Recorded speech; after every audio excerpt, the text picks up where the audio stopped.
Hello, नमस्कार बच्चों। मैं दीपक शर्मा, डायरेक्टर उड़ान फिजिक्स एकेडमी, 12th क्लास के लिए एक डेमो लेक्चर रिकॉर्ड कर रहा हूँ। 12th क्लास इम्पॉर्टेंट है बेटा। इसका वेटेज जो है नीट में करीब 45% है, यानी 22 से 23 क्वेश्चन जो है वो 12th क्लास के सिलेबस से आते हैं। तो मैं आपके लिए आज इलेक्ट्रोस्टैटिक्स जो है वो पढ़ाऊँगा। आप इस लेक्चर को देखें और महसूस करें कि आपको ये कैसा लगता है, और डेफिनेटली आप जो है उसके बाद में हमारा मोबाइल ऐप डाउनलोड करें और अपना कोर्स इंश्योर करें। मीन्स आप 12th क्लास के कोर्स में एडमिशन लें। हम आज पढ़ेंगे इलेक्ट्रोस्टैटिक्स। तो इलेक्ट्रोस्टैटिक्स का मतलब क्या है? सबसे पहली चीज़ जो है, कहानी शुरू होती है चार्ज से। तो हम जानते हैं an atom is electrically neutral,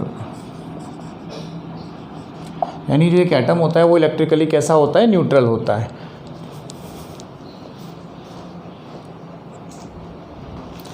और वो न्यूट्रल क्यों होता है बेटा? एटम के अंदर क्या होता है? बेसिकली सेंटर पे प्रोटॉन होते हैं और यहाँ पे इलेक्ट्रॉन होते हैं। तो जितने प्रोटॉन होते हैं एटम में उतने ही क्या होते हैं? Number of electrons. इस वजह से नेट चार्ज क्या होता है इसके ऊपर? 0। इसलिए एटम जो है वो इलेक्ट्रिकली न्यूट्रल होता है। अब कहानी कहाँ से शुरू होती है चार्ज की? सुनिए। जैसे मान लीजिए हमारे पास कोई ऑब्जेक्ट है, अगर हम इसको रब कर दें किसी दूसरे ऑब्जेक्ट के साथ में, तो क्या होता है? इनके बीच में इलेक्ट्रॉन्स की एक्सचेंज होती है। अगर हम एटॉमिक लेवल पे जाएं, मान लीजिए ए एटम है और ये बी एटम है, हमने इन दोनों को रब कर दिया, तो क्या होगा? कुछ इलेक्ट्रॉन यहाँ से निकलकर यहाँ चले जाएंगे। तो इस पे चार्ज कितना आएगा? +1 और इस पे कितना? -1। यानी इसमें एक इलेक्ट्रॉन कम हुआ, या कहीं एक प्रोटॉन ज़्यादा हो गया, रह गया न्यूक्लियस के अंदर, ज़्यादा हो गया अब, और यहाँ पे एक इलेक्ट्रॉन एक्सिस आ गया ऑर्बिट्स में। तो यानी कि इस पे चार्ज +1 और इस पर कितना हुआ? -1। ये पर अभी क्या बना पता है आपको? एक इलेक्ट्रॉन खोने के बाद A+ आयन, और ये क्या बना? B- ion. ये अभी चार्ज नहीं बना। अब जब भी कोई दो बॉडीज़ होती हैं उनके बीच में जब एक्सचेंज होता है, मान लीजिए हमने इनको रब किया, तो इलेक्ट्रॉन जो हैं वो बहुत बड़ी संख्या में इधर से उधर जाते हैं। तो इन पर क्या हो जाएगा? इन आयंस का ग्रुप बन जाएगा। जैसे कि A+, ये बॉडी A है ना? तो इसके जो एटम से चार्ज जा रहा है इलेक्ट्रॉन, वो क्या A+ की ग्रुपिंग बना देगा इस पे, और यहाँ क्या हो जाएगा? B-, ये बहुत सारे आयंस बन जाएंगे। तो ये जो ग्रुप बन गया इसके ऊपर, बॉडी के ऊपर, that is called group of ions. Group of ions जो है उसी से क्या बनता है? चार्ज बनता है। तो हम इसको ऐसे लिखते हैं, the group of ions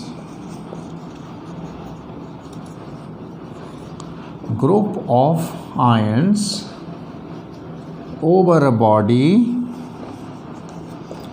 is called charge on the body.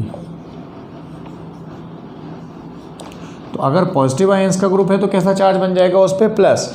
और नेगेटिव आयंस का ग्रुप है तो कैसा बन जाएगा चार्ज उस पर? माइनस। यानी वो बॉडी नेगेटिवली चार्ज हो जाएगी। और जिस पे पॉजिटिव आयंस का ग्रुप बन गया वो बॉडी पॉजिटिवली चार्ज हो जाएगी। देखिए इसको,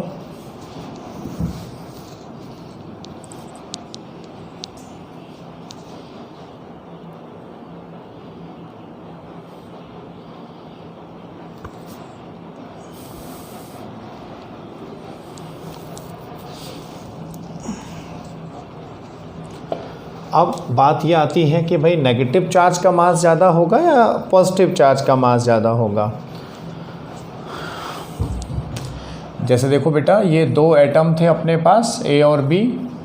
यहाँ से इलेक्ट्रॉन गया तो इसमें एक इलेक्ट्रॉन कम हुआ, यानी इसका मास कम हो गया। मान लीजिए आइडेंटिकल एटम्स हैं पर हम इनको A और B से दिखा रहे हैं। तो मास ऑफ A, इसका मास ऑफ B, इलेक्ट्रॉन गया इस पर, इलेक्ट्रॉन में मास तो होता ही है, हालांकि बहुत कम है पर मास तो है ना। तो कौन सा मास ज़्यादा हुआ? बी का मास ज़्यादा, यानी mass of negative ion is more than the mass of positive ion. ये इम्पॉर्टेंट चीज़ हमें याद रखनी है। अच्छा, जब हम चार्ज के साथ डील करते हैं तो अगली चीज़ आती है चार्ज कंजर्वेशन।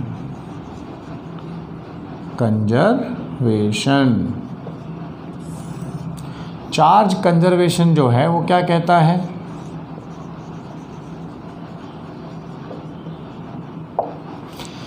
चार्ज कंजर्वेशन क्या कहता है बेसिकली कि the total charge of an isolated system remains conserved, यानी एक किसी आइसोलेटेड सिस्टम का जो टोटल चार्ज होता है वो कंजर्व रहता है। वो सिस्टम में इधर से उधर तो जा सकता है, इलेक्ट्रॉन की मूवमेंट हो सकती है, पर जो टोटल है, नेट है, वो चार्ज हमेशा कांस्टेंट रहेगा। तो दो तरह की रिएक्शंस जो है हम पढ़ते हैं अपने सिलेबस में। एक तो होती हैं केमिकल रिएक्शंस, एक होती हैं न्यूक्लियर रिएक्शंस। देखिए ध्यान से,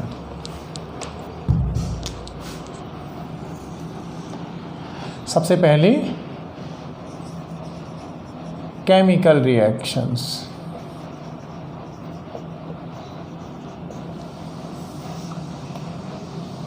केमिकल रिएक्शंस, जैसे मान लीजिए ये है अपना सोडियम प्लस और Cl माइनस। इससे क्या बनता है बेटा? सबसे कठिन रिएक्शन है ये फिजिक्स की। सोडियम प्लस Cl माइनस क्या बन गया? टाटा सॉल्ट। ये एक सॉल्ट होता है NaCl, आपको पता है, ये हम खाते भी हैं। तो यहाँ पे चार्ज कितना है? +1, इस पे कितना है? -1, और यहाँ कितना है? 0। तो ज़रा चार्ज ऐड करो, लेफ़्ट साइड का प्लस माइनस से 0 मिला और RHS में भी कितना मिला? 0। यानी किसी भी केमिकल रिएक्शन में चार्ज कंजर्व रहता है। जैसे आप केमिस्ट्री में रेडॉक्स रिएक्शंस करते हैं तो चार्ज कंजर्व करते हैं कि नहीं वहाँ पर, उसका भी कॉन्सेप्ट यही है। तो ये चार्ज कहीं बाहर नहीं जा रहा, इधर से उधर सेटल हो गया। जैसे ये दोनों मिल गए तो ये क्या बन गया? न्यूट्रल बन गया, सॉल्ट। Second, nuclear reaction. अब न्यूक्लियर रिएक्शन क्या है बेटा, इसको ज़रा समझिएगा। एक सवाल पूछता हूँ आपसे पहले, ठीक है?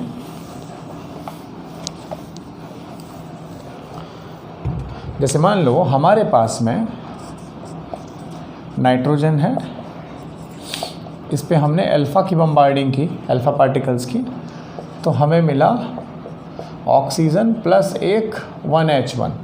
आप जानते होंगे ये नाइट्रोजन, ये हीलियम है, इसको अल्फ़ा पार्टिकल भी बोलते हैं, 2He4। ये ऑक्सीजन बन गई और ये हो गया हमारा प्रोटॉन। 1H1 किसका फॉर्मूला है? प्रोटॉन का, क्योंकि इसमें मास भी वही होता है जो कि इसका एटॉमिक नंबर है 1। अब यहाँ पे हम देखते हैं कि चार्ज कैसे कंजर्व होगा। ये न्यूक्लियर रिएक्शन हमने यहाँ पे लिखी है। बताओ क्या चार्ज है LHS का? ये दोनों है नाइट्रोजन और हीलियम। यहाँ पर ध्यान से सुनना, यहाँ पर कोई चार्ज नहीं है, यहाँ पे भी नहीं है ना, ठीक है। इसको भी हम कहते हैं 0 0। यहाँ पर भी क्या है? 0। यहाँ पर भी क्या है? 0। टोटल चार्ज 0 बराबर 0। यही कहना चाहते होंगे आप? क्या ये सही है?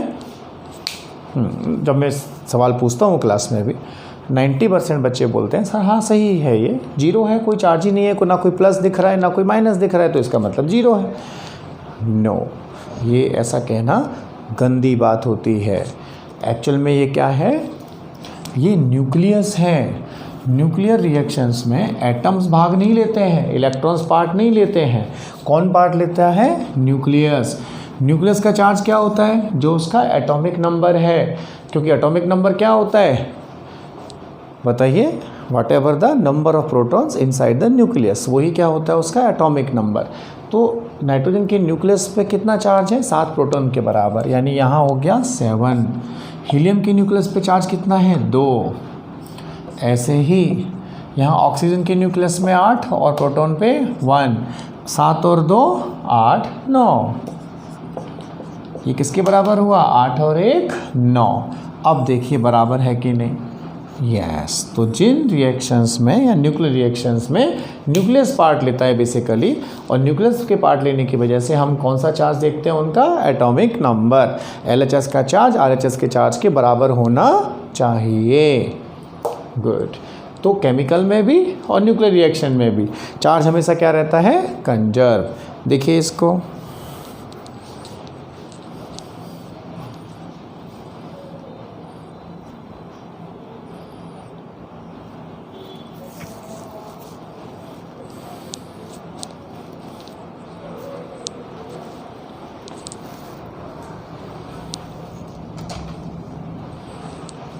ठीक है बेटा।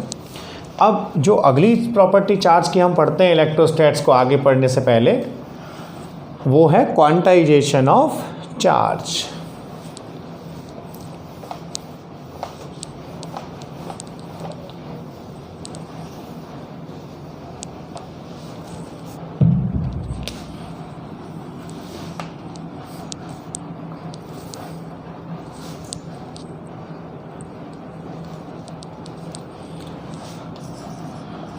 This is quantization of charge।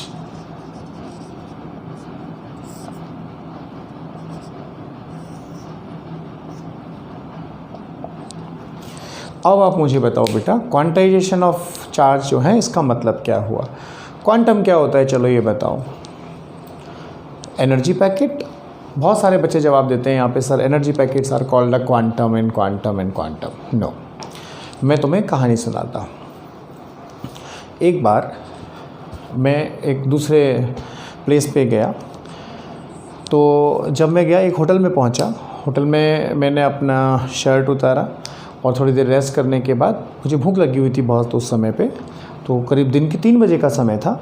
मैं टी शर्ट डालकर नीचे चला गया कि चलिए कुछ खा के आते हैं। पैसे जो थे मेरी शर्ट में थे, टी शर्ट में केवल 5 रुपये थे। मैं थोड़ा बाहर निकला होटल से, तो एक वहाँ पे हलवाई की दुकान थी, वो समोसे बना रहा था।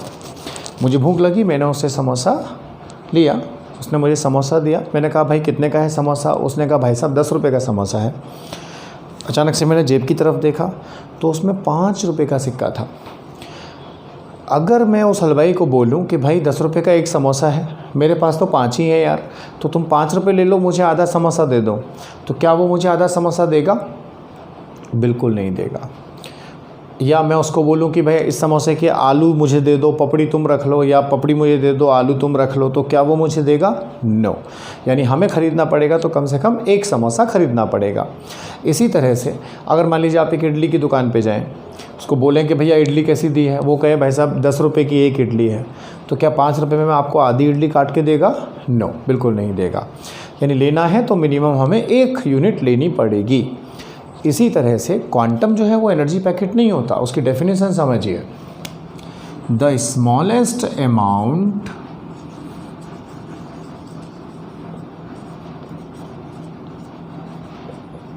Of any physical quantity which can't be divided further is called quantum of that quantity।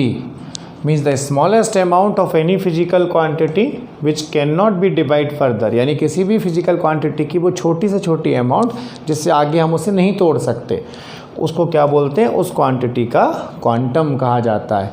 जैसे एनर्जी का जो क्वांटम तुम बोलते हो ना, वो क्या होता है कि सन से कोई रेडिएशन आ रहे हैं न्यू फ्रीक्वेंसी के, तो इसके एनर्जी पैकेट्स मान लिए जाते हैं। और हर क्वांटम क्या होता है? फोटोन, जिसकी एनर्जी क्या होती है? H new. समोसे का क्वांटम अगर माना जाए तो क्या हुआ? मिनिमम 1 समोसा, इससे कम आप नहीं खरीद सकते। ऐसे ही चार्ज का क्वांटम क्या होता है? Quantum of charge is charge over an electron. क्योंकि जब भी चार्ज जाएगा या आएगा दो बॉडीज़ के बीच में, जैसे ए से बी पर, तो कम से कम एक इलेक्ट्रॉन जाएगा। अच्छा एक बात बताओ, कभी 3.5 इलेक्ट्रॉन जा सकते हैं क्या ए बॉडी से बी बॉडी पर, कि भाई 3 इलेक्ट्रॉन तो पूरे ले ले भैया और आधा इलेक्ट्रॉन कट करके दे देता हूँ, तो क्या 3.5 इलेक्ट्रॉन दे सकता है कोई ए से बी को? नहीं, क्योंकि इलेक्ट्रॉन को हम तोड़ ही नहीं सकते।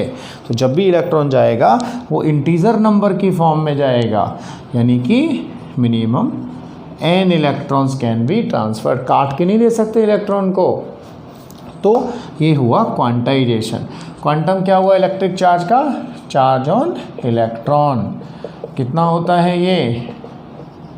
1.6 इंटू 10⁻⁻19 कूलम। अच्छा, यानी अगर दो ऑब्जेक्ट्स हैं तो जब भी चार्ज का ट्रांसफ़र होगा वो हमेशा इंटीजर नंबर की फॉर्म में होगा, क्योंकि हम इलेक्ट्रॉन को काट नहीं सकते, तोड़ नहीं सकते, ब्रेक नहीं कर सकते। लड्डू नहीं है कि तोड़ के ऐसे आपने दे दिया आधा इलेक्ट्रॉन। तो ए से बी की ओर जब भी जाएगा चार्ज हमेशा इंटीजर फॉर्म में जाएगा। 1 इलेक्ट्रॉन जाएगा, 2 जाएंगे, 10 जाएंगे, 50 जाएंगे, 1000 जाएंगे, 10 लाख जाएंगे, 1 करोड़ जाएंगे, पर फ्रैक्शन नहीं जाएगा। तो इसीलिए हम कहते हैं कि किसी भी बॉडी पर जो भी चार्ज आएगा, मान लीजिए ए से बी पर n इलेक्ट्रॉन गए, तो ए पर कितना चार्ज आएगा? 1 इलेक्ट्रॉन जाने से +1 ही आता है, n जाएंगे तो कितना? +n ही, और इस पर कितना हो जाएगा? -ne। जैसे 4 इलेक्ट्रॉन गए तो इस पे 4 प्रोटॉन ज़्यादा हो गए ना इसके अंदर, इसके एटम में या इस ऑब्जेक्ट में, तो +4 ही, और इस पे 4 इलेक्ट्रॉन आए तो कितना हुआ? -4 ही। ये हो गया अपना नेगेटिव चार्ज इस पर। देखिए इसको 2 मिनट ज़रा।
ठीक है बच्चों, तो अब इसका मतलब क्या हुआ?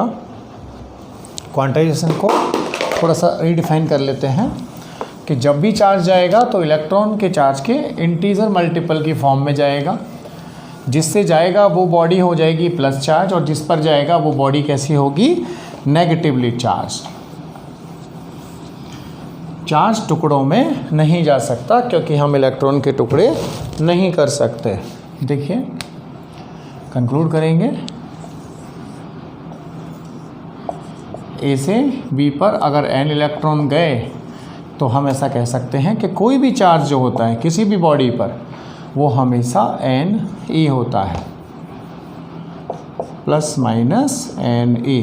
यानी कि किसी भी बॉडी पर चार्ज जो है वो या तो n इलेक्ट्रॉन्स के जाने से आता है या n इलेक्ट्रॉन्स के आने से आता है।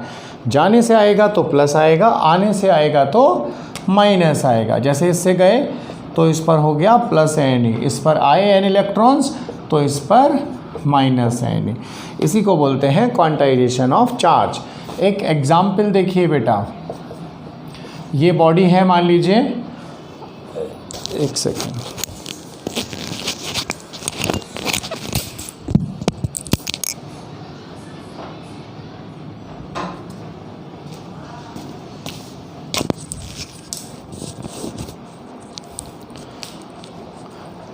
सॉरी कुछ काम था, 1 मिनट। अब हमसे कहा गया कि ये ऑब्जेक्ट है P, इस पर जो चार्ज है वो है 6.4 इंटू 10⁻⁻16 कूलम। तो ये बताइए कि इस पर इलेक्ट्रॉन एक्सेस में है या इलेक्ट्रॉन्स की कमी है इसके ऊपर। भाई इस पर पॉजिटिव चार्ज है तो इलेक्ट्रॉन इस पर आए हैं कि गए हैं, इससे इलेक्ट्रॉन गए होंगे, पहली बात। और ये जो चार्ज आया इसके ऊपर वो क्या n इलेक्ट्रॉन्स के जाने से आया होगा। तो Q बराबर कितना आएगा, Ne। ये हमारा सॉल्यूशन। तो Q कितना है 6.4 10⁻⁻16 इंटू n, इलेक्ट्रॉन की चार्ज की वैल्यू लगा दी। देखिए 16 4 जा 64, तो n कितना आ रहा है, पावर सेटल करेंगे, 19 ऊपर जाएगा तो पॉजिटिव हो जाएगा, 3 पावर बचेंगी ना, तो कितना हो गया, n इज इक्वल टू 4000। यानी इस बॉडी को छोड़कर कितने इलेक्ट्रॉन्स गए हैं, 4000। तब जाकर इस बॉडी पर इतना पॉजिटिव चार्ज डेवलप हुआ। देखिए इसको,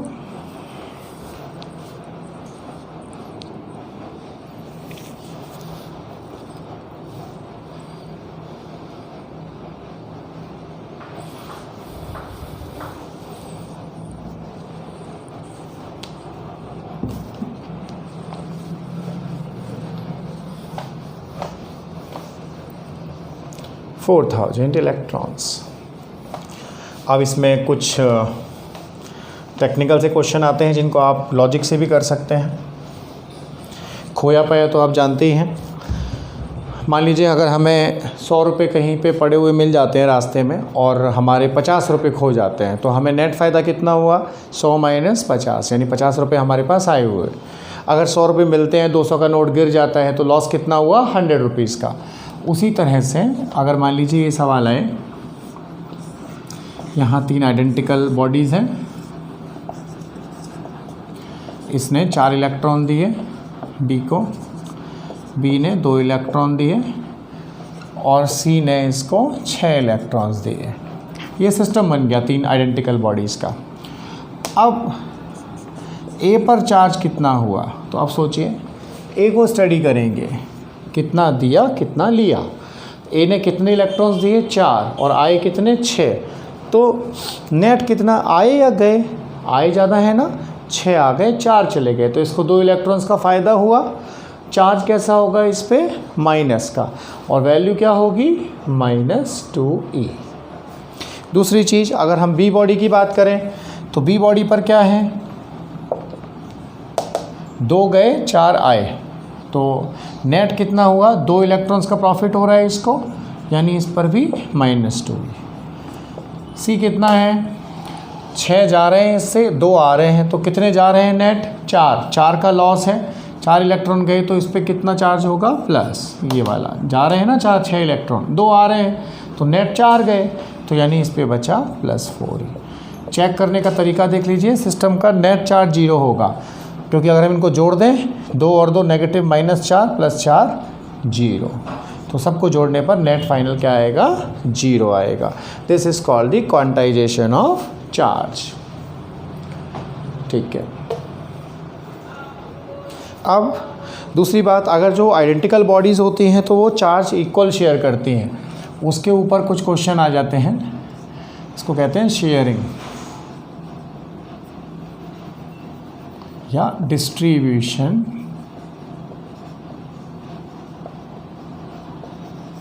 ऑफ चार्ज। जैसे मान लो ये 3 बॉडी है, ए, बी और सी, इस पे चार्ज है -4 कूलम, इस पे है 10 कूलम और इस पे है -2 कूलम। ठीक, हमने क्या किया, पहले ए और बी को टच किया फर्स्ट, उसके बाद में क्या किया हमने, ए और सी को टच किया, then find final charges. Bodies कैसी हैं, आइडेंटिकल। अब ध्यान से सुनो, ए और बी को टच किया तो कितना हुआ 10 - 4 यानी कि 6 बचा।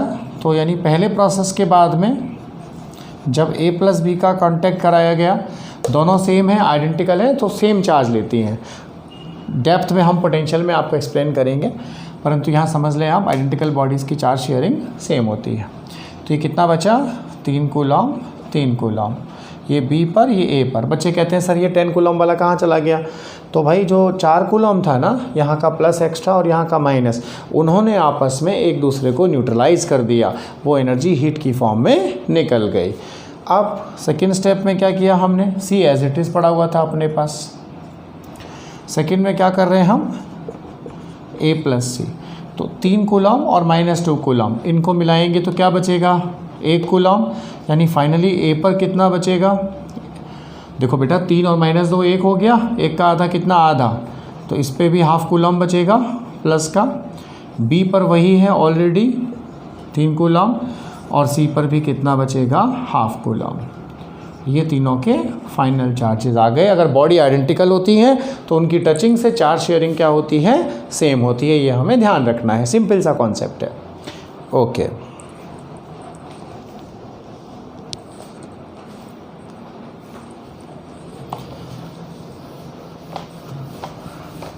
अच्छा अब मैं आपसे एक सवाल पूछता हूँ,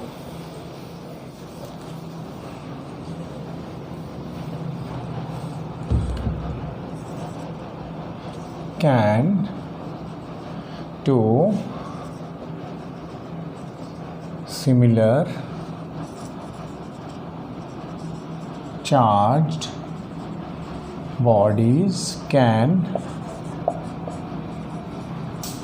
attract each other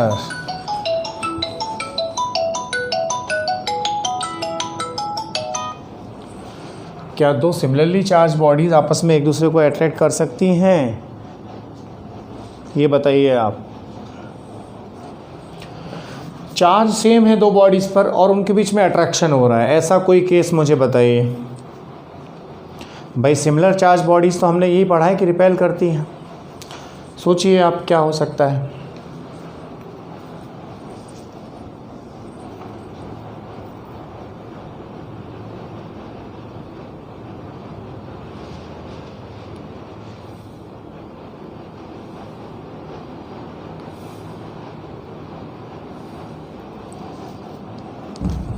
देखिए न्यूक्लियस जानते हैं आप एटम का?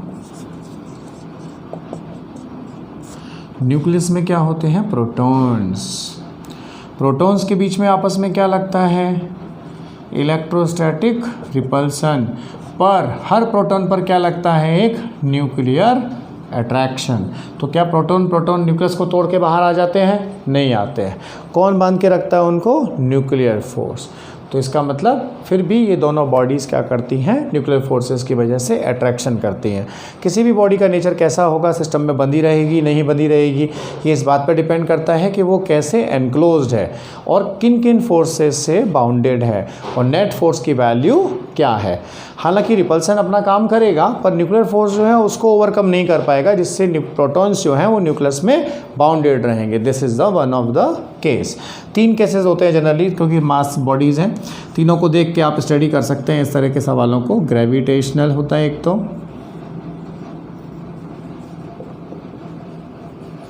दूसरा होता है अपना इलेक्ट्रोस्टैटिक फोर्स, जिसको कूलम्बियन फोर्स भी कहते हैं। तीसरा होता है अपना ग्रेविटेशनल हो गया, इलेक्ट्रोस्टैटिक हो गया, और तीसरा है very strong nuclear force which are short range forces. इनकी तीनों की म्यूचुअल स्टडी से हम ये देख सकते हैं बॉडी बाउंडेड रहेगी या सिस्टम को ब्रेक करके मूव करने के लिए स्वतंत्र है या नहीं है। अच्छा अब हम लेंगे अगला टॉपिक इसमें।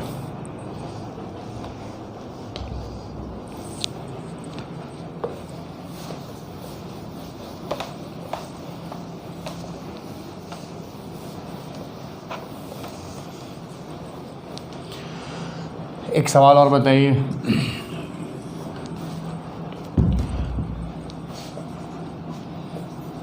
Can a neutral body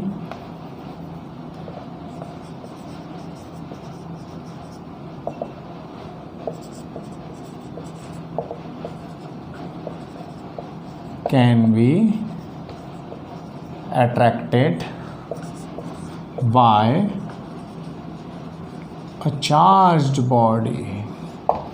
generally हम ये पढ़ते हैं भाई, सिमिलर चार्जेस रिपेल करते हैं, अपोजिट चार्जेस अट्रैक्ट करते हैं। क्या एक चार्ज बॉडी न्यूट्रल बॉडी को अट्रैक्ट कर सकती है?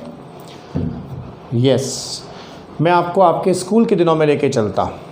जब आप स्कूल में पढ़ते थे तो एक खेल खेलते थे, एक कागज़ का टुकड़ा लेके छोटे छोटे टुकड़े आप डालते थे डेस्क पे, और एक स्केल को बालों से घिस के कागज़ के टुकड़ों के ऊपर ले जाते थे। कागज़ के टुकड़े छोटे छोटे ऊपर उड़ के आते थे। क्यों आते थे भाई? वो तो न्यूट्रल हैं, उनमें अट्रैक्शन किस वजह से हो रहा है? The reason is induction. जब हम दो बॉडीज़ को रब करते हैं तो बेसिकली उनके बीच में क्या होता है? चार्ज एक्सचेंज होता है। तो दोनों बॉडीज़ चार्ज हो जाती हैं, एक नेगेटिव एक पॉजिटिव। जब हम एक चार्ज बॉडी को न्यूट्रल बॉडी के पास ले जाते हैं, जैसे मान लीजिए फॉर एग्जांपल हमने एक स्केल को रब किया, इस पर आ गया पॉजिटिव चार्ज, यहाँ पे कागज़ का टुकड़ा पड़ा हुआ था, ठीक, ये इस तरह से था। इसका एटॉमिक स्ट्रक्चर समझे ज़रा। जब हम इस स्केल को पास में लाए इसके, तो बेसिकली क्या हुआ, इलेक्ट्रॉन्स जो थे ना, they will spend more time near to the scale, so this way this will feel the attraction. ये जो हो रहा है ना, इसको बोलते हैं induction. This is called temporary attraction.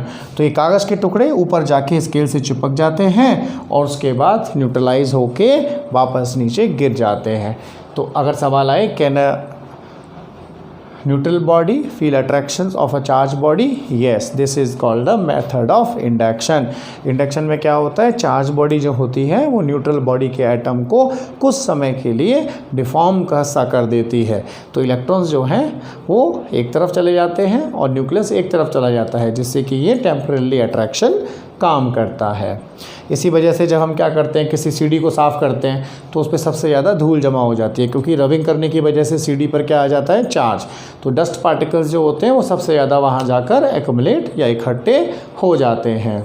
ये रीज़न है, ठीक है। तो ठीक है बेटा, ये हमारा डेमो लेक्चर था क्लास 12 के लिए। बाकी तो आप सभी बच्चे मुझसे परिचित हैं ही हैं, मैं कैसा पढ़ाता हूँ, क्या पढ़ाता हूँ, ये आप सब लोग जानते ही हैं। तो आगे हम इस यूनिट को कंटिन्यू करेंगे कूलॉम्स लॉ के साथ, पर मेरी आपसे गुजारिश है कि वो सब देखने, पढ़ने, समझने और प्रैक्टिस के लिए आप आज कोर्स परचेज करें और पूरे भरोसे के साथ परचेज़ करें, कॉन्फिडेंस के साथ परचेज़ करें।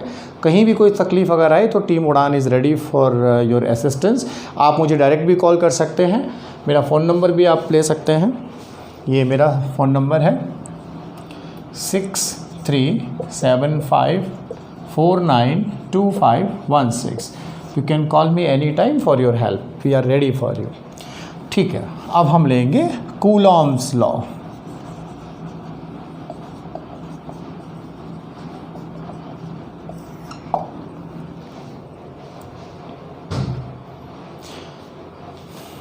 कूलॉम्स लॉ पढ़ेंगे।